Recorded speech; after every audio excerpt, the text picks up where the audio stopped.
Hello दोस्तों, कैसे हैं आप सब लोग। उम्मीद करती हूँ सभी लोग बढ़िया होंगे और अच्छे से अपने एग्ज़ाम की तैयारी कर रहे होंगे। तो चलिए, आज हम तैयार करने वाले हैं जनरल स्टडीज़ को। इसमें मैंने पॉलिटी, हिस्ट्री और ज्योग्राफी के कंबाइन 20 क्वेश्चन लिए हैं और ये अक्सर पेपर में पूछे जाते हैं। इनमें से कोई भी आप स्किप मत करना। तो चलिए फटाफट से इन्हें रिवाइज़ कर लेते हैं। आप लोग भी इन्हें रिवाइज़ कर लीजिए। चाहे तो इसकी स्पीड बढ़ा के भी रिवाइज़ कर लीजिए, लेकिन रिवाइज़ करना ज़रूर है, इन्हें छोड़ के नहीं जाना।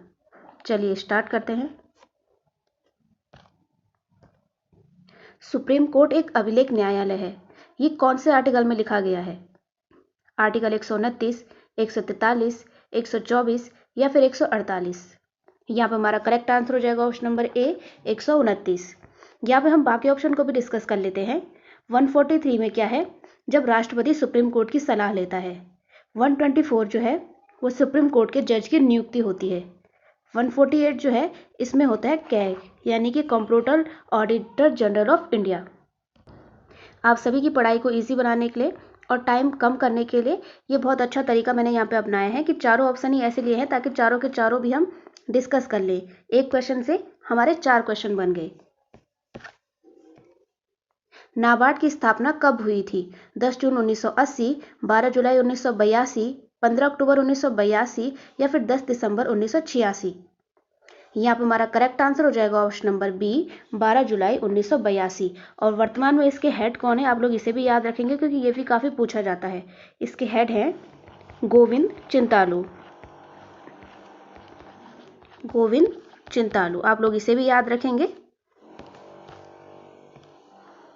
73वां संविधान संशोधन संबंधित है नगर निगम, पंचायत राज, वन संरक्षण, इनमें से कोई नहीं।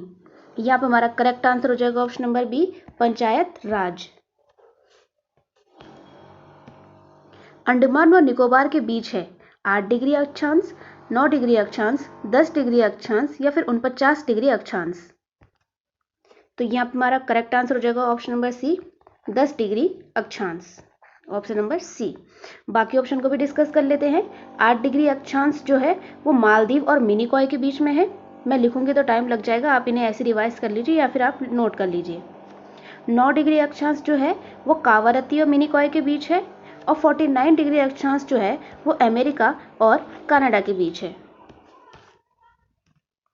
अल्लाह रखा खां व जाकिर खान संबंधित है तबला वादक, बांसुरी वादक, संतूर या फिर सितार? यहाँ पे हमारा करेक्ट आंसर हो जाएगा ऑप्शन नंबर ए, ये जो है प्रसिद्ध तबला वादक हैं। बाकी को भी डिस्कस कर लेते हैं। अगर बांसुरी का नाम आता है तो वहाँ पे आएगा हरिप्रसाद चौरसिया। संतूर का नाम आता है तो वहाँ पे आएगा हमारा भजन सोपोरी और पंडित शिवशंकर। और सितार का नाम अगर आता है तो वहाँ पे आएगा पंडित रविशंकर। आप लोग इन सभी ऑप्शन को याद रखेंगे। द इंडियन स्ट्रगल पुस्तक के लेखक हैं डॉक्टर राजेंद्र प्रसाद, अरविंद घोष, ज्योतिबा फुले या फिर सुभाष चंद्र बोस? तो यहाँ पे हमारा करेक्ट आंसर हो जाएगा option number D Subhash Chandra Bose. और डॉक्टर राजेंद्र प्रसाद की बुक है इंडिया डिवाइडेड। और option number B Aurobindo Ghosh जो है इनकी बुक का नाम है life divine. Option number C Jyotiba Phule, इनकी बुक का नाम है गुलामगिरी। अशोक दलवई समिति का संबंध है पहले पंचवर्षीय प्लान से, किसानों की आय दोगुनी से, एमएसपी निर्धारण से या फिर जीएसटी से? तो यहाँ पे हमारा करेक्ट आंसर हो जाएगा ऑप्शन नंबर बी किसानों की आय दोगुनी से। और जो ऑप्शन नंबर ए है पहला पंचवर्षीय प्लान, इसकी समीक्षा हेतु बलवंत राय मेहता कमेटी बनाई गई थी। आप लोग इसे याद रखेंगे। हड़प की नीति के आधार पर पहला विलय किसका हुआ था? सतारा, झांसी, नागपुर या फिर अवध? आप लोग जानते होंगे हड़प की नीति को किसने अपनाया था? डलहौजी ने। ठीक है। और सबसे पहला विलय जो हुआ था वो हुआ था सतारा का, यानी करेक्ट होगा ऑप्शन नंबर ए। विलय तो इन सभी का हुआ था, इन चारों का, और ये चारों ही काफ़ी इंपॉर्टेंट भी हैं। मतलब विलय काफ़ी सारों का हुआ था लेकिन उनमें से ये 4 काफ़ी इंपॉर्टेंट है और सबसे पहले हुआ था सतारा का। सहायक संधि पर सर्वप्रथम हस्ताक्षर किसने किए थे? हैदराबाद, अवध, मैसूर या फिर तंजौर? आप लोग जानते होंगे सहायक संधि किसने चलाई थी? ये चलाई थी लॉर्ड वेलेस्ली ने। और सबसे पहले इस पे हस्ताक्षर किए थे ऑप्शन नंबर ए हैदराबाद के निजाम ने। इन सभी ने हस्ताक्षर किए थे, लेकिन सर्वप्रथम कहते हैं ना पहला पहला प्यार, तो वैसे ये भी काफ़ी इंपॉर्टेंट है। पहली पहली बार जो चीज़ होती है वो काफ़ी इंपॉर्टेंट होती है। तो पहले हस्ताक्षर किए थे हैदराबाद ने। ज्ञानपीठ पुरस्कार प्राप्त करने वाली प्रथम महिला हैं आशापूर्णा देवी, सावित्रीबाई फुले, द्रौपदी मुर्मू या फिर इनमें से कोई नहीं। तो यहाँ पे हमारा करेक्ट आंसर हो जाएगा ऑप्शन नंबर ए, आशापूर्णा देवी। और ऑप्शन नंबर बी जो है सावित्रीबाई फुले, ये ज्योतिबा फुले की पत्नी है और ये भारत की पहली महिला शिक्षिका है। ठीक है, आप लोग इसे भी याद रखेंगे। और option number C Draupadi Murmu, जैसे कि आप जानते होंगे ये करंट का भी क्वेश्चन है, क्योंकि वर्तमान में यही हमारे देश की क्या है, राष्ट्रपति हैं। और लेकिन कंफ्यूज नहीं होंगे, क्योंकि इससे पहले भी एक महिला राष्ट्रपति बन चुकी है जिनका नाम है प्रतिभा पाटिल। यानी कि अगर क्वेश्चन आता है कि पहली महिला राष्ट्रपति कौन है, तो वो तो होगा प्रतिभा पाटिल। लेकिन अगर पहली महिला दलित राष्ट्रपति आता है तो आंसर होगा द्रौपदी मुर्मू, या फिर वर्तमान राष्ट्रपति तो द्रौपदी मुर्मू। आप लोग ये सभी क्वेश्चन ध्यान रखेंगे। लानोस घास के मैदान पाए जाते हैं वेनेजुएला में, अर्जेंटीना में, ऑस्ट्रेलिया में या फिर हंगरी में। तो यहाँ पे हमारा करेक्ट आंसर हो जाएगा ऑप्शन नंबर ए, वेनेजुएला में। ठीक है, अर्जेंटीना में जो घास के मैदान पाए जाते हैं वो होते हैं पंपास, ऑस्ट्रेलिया में जो पाए जाते हैं वो होते हैं डाउन्स, और हंगरी में जो पाए जाते हैं वो होते हैं पुस्तास। तो आप इन सभी को याद रखेंगे। बुकर प्राइज जीतने वाली पहली भारतीय महिला कौन थी? अरुंधति रॉय, गीतांजलि श्री, सरोजनी नायडू या फिर एनी बेसेंट। तो यहाँ पर हमारा करेक्ट आंसर हो जाएगा option number A, Arundhati Roy. और जो ऑप्शन बी है गीतांजलि श्री, ये अभी करंट का भी क्वेश्चन है, क्योंकि हाल ही में इन्होंने क्या जीता है, इंटरनेशनल बुकर प्राइज जीता है। और जिस बुक के लिए इन्होंने जीता है बुकर प्राइज, उसका नाम है टॉम ऑफ सैंड, यानी कि हिंदी में कहें तो रेत की समाधि। ऑप्शन नंबर सी है सरोजनी नायडू। तो 1925 में जो कानपुर अधिवेशन हुआ था, 1925 में आईएनसी का जो कानपुर अधिवेशन हुआ था उसकी अध्यक्षता किसने की थी? सरोजनी नायडू ने। ठीक, और एनी बेसेंट ने 1916 में तिलक के साथ मिलकर होम रूल लीग चलाया था। तो आप लोग इन सारी क्वेश्चन को याद रखेंगे। पेंटागोनिया मरुस्थल स्थित है अर्जेंटीना में, मंगोलिया में, ऑस्ट्रेलिया में या फिर पेरू में।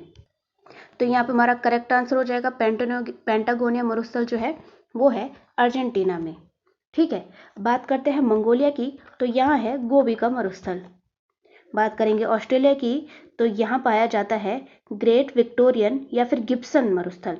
ठीक है, और पेरू की बात करेंगे तो यहाँ है आटाकामा मरुस्थल। आप लोग ये सारे क्वेश्चन याद रखेंगे, काफ़ी इंपॉर्टेंट है। लाल कुर्ती दल के नेता कौन थे? खान अब्दुल गफ्फार खान, ज्योतिबा फुले, दयानंद सरस्वती या फिर लाल हरदयाल। तो यहाँ पे हमारा करेक्ट आंसर हो जाएगा ऑप्शन नंबर ए, लाल हरदयाल। ठीक है, और इनका जो ग्रुप था उसका नाम था खुदाई खिदमतगार, और इन्हें भारत रत्न भी दिया जा चुका है। बात करते हैं ऑप्शन नंबर डी की। लाल हरदयाल और इनके साथ सोहन सिंह ने मिलकर क्या किया था? गदर पार्टी की स्थापना की थी 1913 में। जो दयानंद सरस्वती हैं इन्होंने आर्य समाज की स्थापना की थी। ठीक है, और इन्हीं का नारा था वेदों की ओर लौटो। चलिए आगे बढ़ते हैं। सती प्रथा को समाप्त करने में किसका श्रेय था? Lord Clive, Warren Hasting, William Bentinck या फिर लॉर्ड कैनिंग। तो यहाँ पे हमारा करेक्ट आंसर हो जाएगा option number C, William Bentinck. और ये कब हुआ था? 1829 में। ठीक है, और बात करते हैं लॉर्ड क्लाइव की, तो इन्होंने क्या किया था? बंगाल में द्वैत शासन लागू किया था। बात करते हैं वॉरेन हेस्टिंग की, तो इन्होंने द्वैत शासन को खत्म किया था। चलिए आगे बढ़ते हैं। संविधान संशोधन लिया गया है। जैसे कि आप सभी लोग जानते हैं कि हमने अपने संविधान में काफ़ी ऐसी चीज़ें हैं जो बाहर के देशों से अडॉप्ट की हैं। तो इंग्लैंड, आयरलैंड, दक्षिण अफ्रीका या फिर जर्मनी। तो यहाँ पे करेक्ट आंसर हो जाएगा ऑप्शन नंबर सी, दक्षिण अफ्रीका। बात करते हैं इंग्लैंड की, तो यहाँ से हमने लिया है सिंगल सिटीजनशिप, यानी कि एकल नागरिकता। बात करते हैं आयरलैंड की, तो यहाँ से लिए हमने राज्य के नीति निर्देशक तत्व, यानी कि DSDP। ठीक है, बात करते हैं जर्मनी की, तो यहाँ से हमने लिया है संविधान, यानी कि संविधान की प्रणाली। शिक्षा को मौलिक अधिकार कब बनाया गया था? 69वां संविधान संशोधन, 82वां संविधान संशोधन, 101वां या फिर 105वां? इसे सही करेंगे आप, ये 82 नहीं 86 होगा, 86। तो करेक्ट हो जाएगा option number B 86 constitution amendment, जो कि हुआ था 2002 में। और जो पहला ऑप्शन है 69वां संविधान संशोधन, इसके द्वारा जो वोटिंग की एज है ना वो 21 से 18 कर दी गई थी।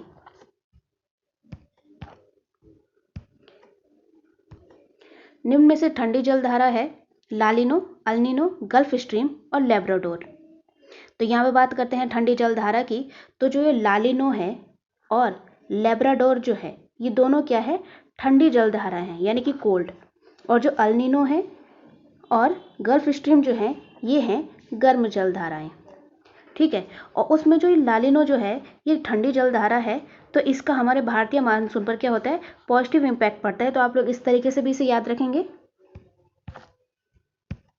राष्ट्रीय जलमार्ग 1 बना है गंगा नदी पर, ब्रह्मपुत्र नदी पर, कावेरी नदी पर या फिर यमुना नदी पर? करेक्ट हो जाएगा ऑप्शन नंबर ए गंगा नदी पर। भारत के सबसे लंबे अटॉर्नी जनरल रहे हैं एम शीतलवाड़, के वेणुगोपाल, आर वेंकटरमणी और सोली सोराब जी। तो यहाँ पे हमारा करेक्ट आंसर हो जाएगा एम शीतलवाड़। और सबसे पहले भी ये थे और सबसे लंबे भी यही रहे हैं। वर्तमान की बात की जाए तो वर्तमान में अटॉर्नी जनरल हैं आर वेंकटरमणी और उनसे पहले थे के वेणुगोपाल, ठीक है। और बात करते हैं सोली सोराब जी की, तो ये जो है सबसे शॉर्टेस्ट टर्म यानी कि सबसे छोटे कार्यकाल के अटॉर्नी जनरल रहे हैं। तो ये थे कुछ इंपॉर्टेंट क्वेश्चन जनरल स्टडीज़ के। उम्मीद करती हूँ आप सभी को क्लास पसंद आई होगी। अच्छी लगे तो इसे लाइक शेयर सब्सक्राइब जरूर कीजिए और आगे की तैयारी के लिए बने रहिए मेरे साथ।